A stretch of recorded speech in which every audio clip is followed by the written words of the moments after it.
What is up, fellow renegades? Rich Renegade here, bringing you guys again some more news and updates regarding our favourite marsupial, Crash Bandicoot, in the Crash Bandicoot Insane Trilogy. Now, there was a lot of things that were actually shown off in the last week, which is kind of surprising considering I would have thought they would have waited a little bit longer, considering E3 is literally a month away, or about 5 weeks away at most. But regardless, they showed off a few things, and I want to talk with you guys and girls and you fellow renegades as a community, just because I want to hear your guys and girls' opinions on all of this. So first and foremost, they actually shown off the level Sooner or Later from Crash Bandicoot 2 Cortex Strikes Back, and they've done a fully blown walkthrough with like a commentary on it. They've shown off, of course, the crystal, the clear box gem, and obtaining the yellow, the clear gem through the yellow gem path. Now, personally, I quite like the look of Sooner or Later. Keep in mind, of course, the game has not been revealed to be golden yet, and there can still be patches put into the game to actually improve the look on levels, similar to what happened in the Insanity Beach when it was first shown off. A lot of people, but even I said it looked a little too clean. And then I believe in the PAX gameplay that was shown off and captured by a lot of other people, you got to see that the actual temples actually looked a bit more like temples. They didn't actually look clean. They looked dirty. They looked like they were old. And the Sooner or Later level looks quite good, although I don't know if it's maybe the video per se, but when Crash was jumping into the water, there wasn't really any splash at all. It was just kind of dead. Now, again, like I said, the game's not gone golden yet, and it can easily be patched in. I doubt it would take that much work personally to patch something like that in if needed.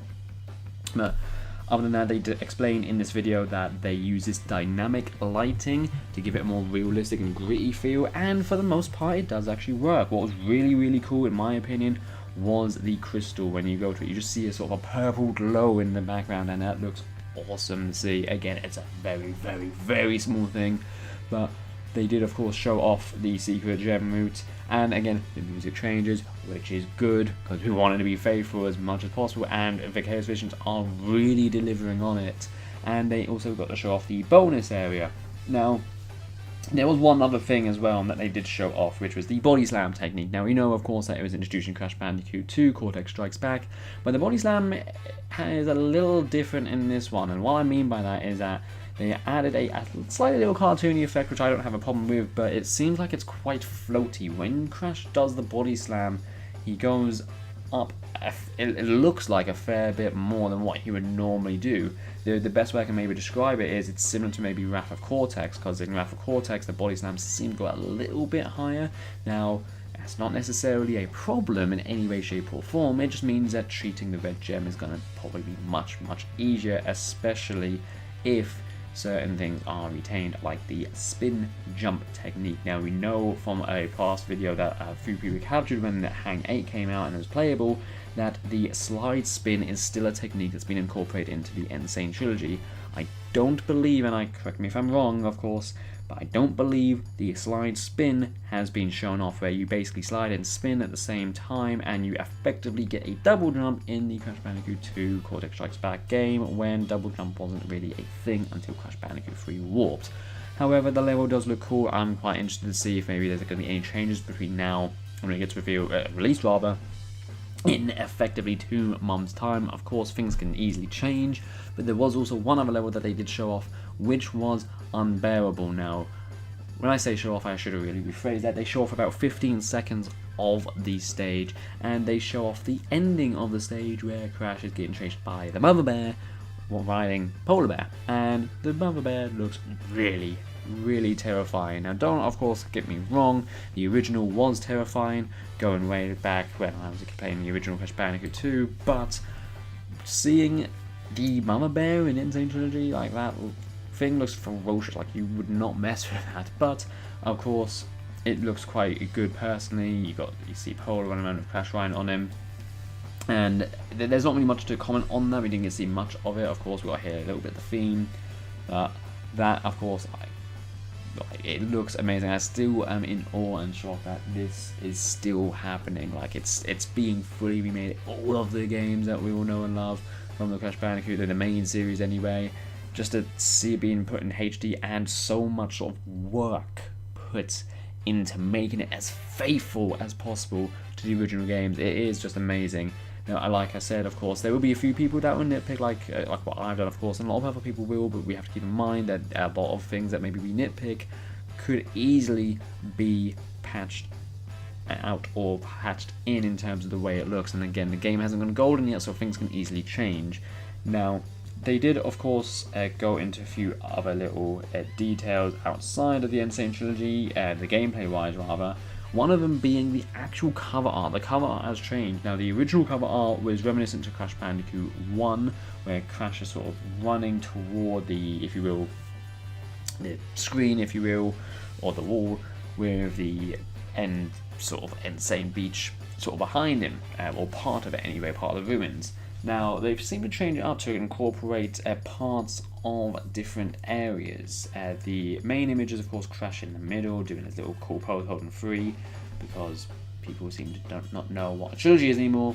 And then we have got Cortex to his right-hand side, with Aku to the left. Now, Aku's sort of area is all jungle themed, with Cortex having an all-machine sort of theme, similar to, again, the original Crash Bandicoot 1, where in the Cortex Castle. And then you got Crash sort of in like a snowy area. Personally, I quite like the box art. The box art looks much better in my opinion. But again, the box art, you can't really judge a game by its cover, or anything by its cover to say the least. But it's a good improvement. I quite like it. And whether or not we'll get to see anything else regarding any more promotional art, like in-game possibly, would be a nice little bonus. But there was also something that I talked about last week, which was when they revealed, or first figures revealed, that they are going to do a classic Crash and classic Spyro statue or figurine, collectible figure of this game, these characters that we all know and love, and they have revealed somewhat what Crash is going to look like. Now, it looks like that, of course, Crash is in his dance, just at the end of the dance. Keep in mind it's all grayed out, so you can't tell, of course, the colours, but it looks very detailed. It looks like classic Crash, and I can't wait to see what it's going to look like. And you pretty much know I'm going to get it. It's kind of obvious at this point I'm going to be getting that statue. But ultimately, what they showed off, I'm still surprised they put out this much in just a week after they showed off the Cortex promo. It really does seem like they are now trying to push Crash Bandicoot as much as they possibly can. And we have to, I'd imagine, of course, this game is going to do well, but if this doesn't do well, or doesn't bode well in any way, shape or form, then we may not see other games come back. And there's been a few rumours about another classic game coming back in a similar fashion to Crash. Whether or not it's going to happen or not, we can only wait and see. Over was the new idol animation. Now, for you guys that may or may not know, the Heroes Visions actually put out a competition stating to give them an idea to effectively implement into the game as a new animation for Crash Bandicoot, and you can win a ton of goodies if you had done it. Now, the animation of one is actually quite interesting. Now, I will be showing off, of course, the animation in the video, but it basically goes along the similar lines to what Crash has done, where he pulls out a Wumpa, but this time he actually does it with Aku. And what happens is when he does it with Aku sort of looks at him, he nods, so they're doing like a little playful volleyballing session where they're pushing the Wumpa up. Aku does a sort of a spike on to Crash. The Wumpa actually goes onto him, completely explodes, and he's covered in all the Wumpa juice. They have a little laugh together, and then Crash sort of shakes it off. It's a kind of cute animation, but whoever picked that, I have to say, firstly, well done on that.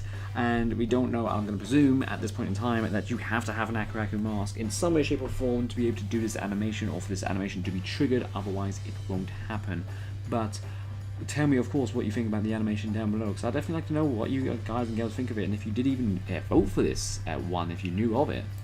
But tell me in the comment section down below, fellow renegades, fellow guys and girls, what do you think of what has happened in the last week? Firstly, do you like the sooner or later level that was shown off? What do you think of the commentary that was put onto it? Do you maybe like the way the belly flop is being implemented, or do you disagree? Also, do you like the unbearable level from what we've been shown off? About the cover art, as well as the first four-figure statue. And of course, there's always one thing I forget. There's always one thing I forget when I don't actually write this down. So we actually got to see the theme for one of the special themes, that you can get if you pre-order Crash Bandicoot Insane Trilogy, which is not a UK bonus, and I really don't know why, but it's Crash riding on Polar. Now, it's a dynamic theme, it's not really that dynamic, it's kind of like just an image of Crash running through sort of just the snow of TNT. He's always on the left-hand side. Now, a lot of people have picked up on the soundtrack. Now, of course, it is the same or similar song that was played in the Barrett levels. The one problem that a lot of people are picking up is that it's very tech-like or very techno. Now, I don't personally have any problems with it. I actually kind of like the difference, but a lot of people are not too happy with it. And that's another sort of thing that I want to bring up to you guys. If you, I will show off the videos in the respective video as I talk, hopefully. But if you've seen the actual themes and you've actually heard of the soundtrack, what do you think of the themes as well? Do you like the new remixes in Sooner or Later, as well as the sort of the Barrett level that we've heard some of? Tell me all that in the comment section down below, because I definitely want to get you guys opinions on this. But until the next Crash Bandicoot Insane Trilogy video, which I'm gonna say maybe in a week's or so time if they keep this up, we will see you fellow renegades then.